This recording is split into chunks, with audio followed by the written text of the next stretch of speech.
Bonjour, voici une capsule portant sur le scrutin proportionnel, qui est une procédure de vote. Donc, cette procédure, elle est surtout utilisée pour l'élection des partis politiques ou de groupes d'individus.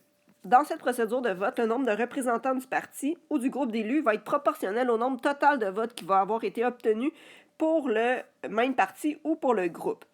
L'avantage de cette méthode de scrutin, c'est que le vote de l'électeur compte dans la répartition des élus, donc les électeurs vont souvent être davantage sensibilisés au vote qu'ils ont à effectuer. Donc, si on regarde un exemple, on dit ici que dans un territoire, il faut attribuer 10 sièges proportionnellement au nombre de votes obtenus par chaque parti et qu'il faut calculer le nombre de sièges attribués à chaque parti. Donc, bien évidemment, comme c'est proportionnel, on veut savoir le nombre de votes obtenus pour le parti A, ça représente quelle fraction du total des votes. Dans ce cas-ci, il y a 41 557 personnes qui ont voté. Il y en a 15 235 pour le parti A. Donc, il faudra faire une fraction avec ceci, 15 235 sur 41 557, et on va vouloir savoir, donc, c'est quelle fraction de 10. Et on va vouloir faire la même chose pour le parti B et le parti C. Comme ici, on n'aura pas nécessairement des nombres exacts, il y a une méthode à respecter pour attribuer les sièges. Donc, pour moi, le plus simple, c'est d'y aller avec un petit tableau. Donc, j'y vais avec 5 colonnes, soit les partis, le calcul à effectuer, le nombre de sièges qui va être attribué, le reste et le total de sièges final. Donc, je vais y aller avec mes 3 parties, donc A, B et C. Le calcul qu'on va effectuer, c'est une proportion, donc 15 235 sur 41 557 qu'on va multiplier par 10. Lorsque je fais ce calcul, ça donne 3,66. Ce que ça veut dire, donc je vais l'écrire en dessous juste pour avoir assez d'espace pour le reste, c'est qu'il y a 3 sièges pour l'instant qui sont attribués à ce parti. Et le reste, on va écrire la partie décimale, donc 0,66. Je vais faire le même procédé pour mes deux autres parties. Donc, 23 429 sur 41 557 qu'on multiplie par 10, qui donne environ 5,64. Donc, 5 sièges attribués au parti.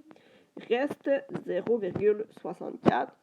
Et je fais la même chose pour le dernier parti,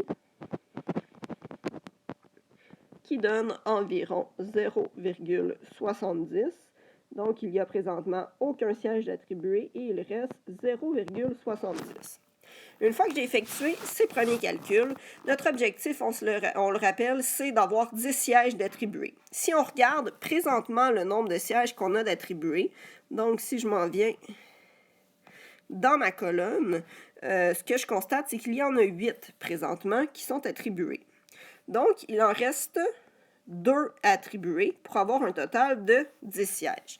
Donc, ce qu'on va faire, c'est qu'on va venir dans notre colonne reste et on va regarder quelles sont les valeurs les plus grandes dans le reste. Donc, si je regarde 66 centièmes, 64 centièmes et 70 centièmes, donc 70 centièmes, c'est la plus grande valeur, donc on va attribuer un siège au parti C. Et 66 centièmes est la deuxième plus grande valeur, je vais attribuer un siège de plus au parti A. Donc, au final, le parti A aura 4 sièges, le parti B reste à 5 et le parti C a augmenté de 1. Donc, il aura un siège et je réalise donc que j'ai mes 10 sièges qui sont attribués. Donc, si on y va dans l'ordre, la première étape, c'est bien entendu de faire le calcul. Donc, ça, ce serait ma première étape. Par la suite, donc, de regarder mon nombre de sièges avec le total, ce serait la deuxième étape. De regarder combien de sièges il manque, la troisième étape. D'attribuer les sièges manquants, la quatrième étape. Et finalement, faire le total, la cinquième étape. Donc, on peut conclure que le parti A aura 4 sièges, le parti B 5 sièges et le parti C 1 siège. Donc, un autre exemple intéressant, c'est le suivant. Donc, on nous dit le Parlement d'un pays compte 32 sièges. Le pays est divisé en 8 circonscriptions. Donc, on a un représentant qui va être élu dans chaque circonscription selon la règle de la pluralité, puis les autres sièges vont être attribués proportionnellement selon les votes obtenus pour chacun des partis. Donc, on a les résultats qui sont présentés dans le tableau et on va avoir la composition du Parlement. Donc, la première chose, comme on a un élu qui est un représentant qui est élu dans chaque circonscription selon la règle de la pluralité, mais la première chose, ça va être de regarder il y a combien d'élus par circonscription.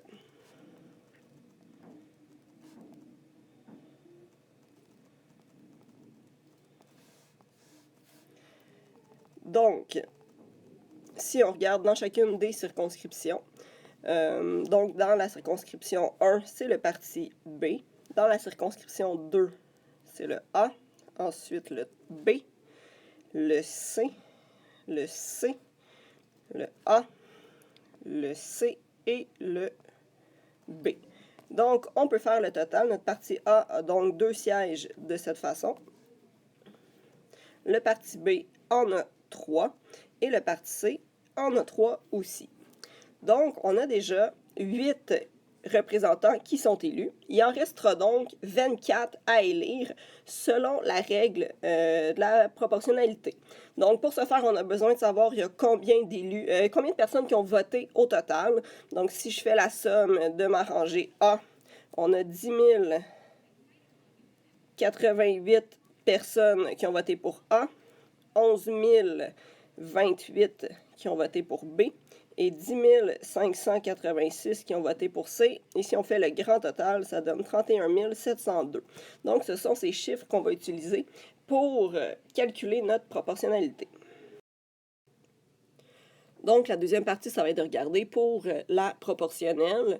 Donc, ce que j'ai fait, c'est que j'ai pris les totaux qu'on vient de calculer.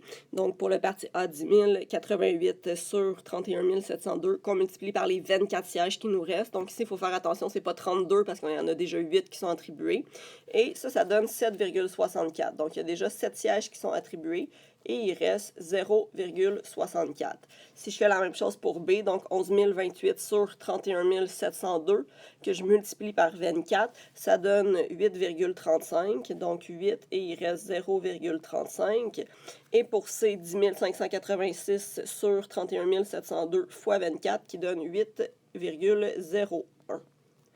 Donc, jusqu'à présent, on a attribué 23 sièges. Ça veut dire qu'il en manque un pour arriver à notre total de 24 sièges. Donc, le reste, le plus grand, c'est le reste du parti A. Donc, on va ajouter un siège au parti A.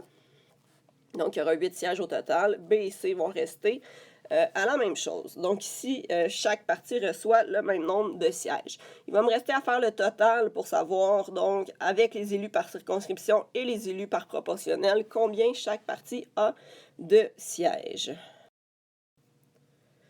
Donc, le parti A avait 2 sièges par circonscription, plus les 8 sièges de la proportionnelle. Ça fait donc 10 sièges au total.